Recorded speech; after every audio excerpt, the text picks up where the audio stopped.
हकल rule. पहला character क्या बोल रहा है? प्लेनर। प्लेनर मतलब जो आपका बेंजीन है वो प्लेन में रहता है, हमेशा 2D में रहता है। जैसे कि ब्लैक बोर्ड है, ये क्या है? 2D है। और 3D क्या होता है? जो स्पेस में होता है। ठीक है। सेकंड है साइक्लिक। साइक्लिक मतलब जो स्ट्रक्चर है वो रिंग स्ट्रक्चर होगा। बेंजीन का स्ट्रक्चर कैसे रहता है? रिंग रहता है, रिंग स्ट्रक्चर रहता है और क्लोज्ड रहता है।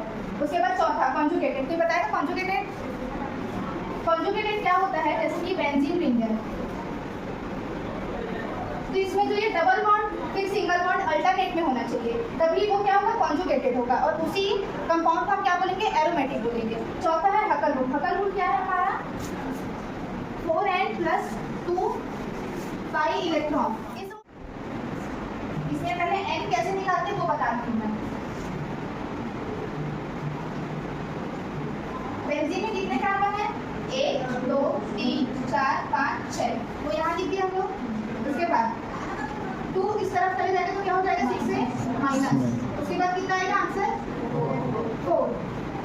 फिर ये 4 को नीचे ले जाए, कितना आया आंसर? 1। समझ आया n कैसे निकला? तो जितना भी बेंजीन होगा एक सिंगल रिंग, उसका हमेशा n का वैल्यू क्या होगा? 1।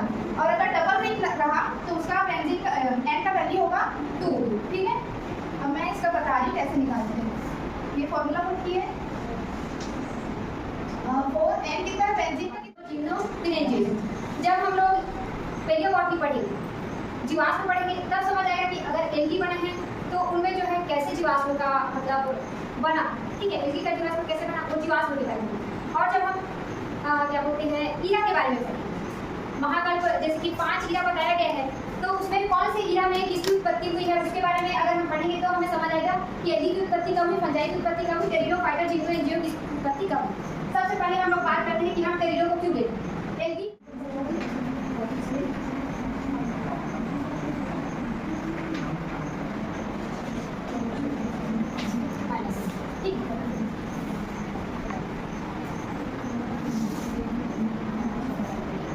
टेरिडोफाइटा का मेन जो कैरेक्टर है वेस्कुलर सिस्टम, या जिसको हम स्टीलर सिस्टम बोलते हैं, जिसके माध्यम से जो प्लांट होता है वो पानी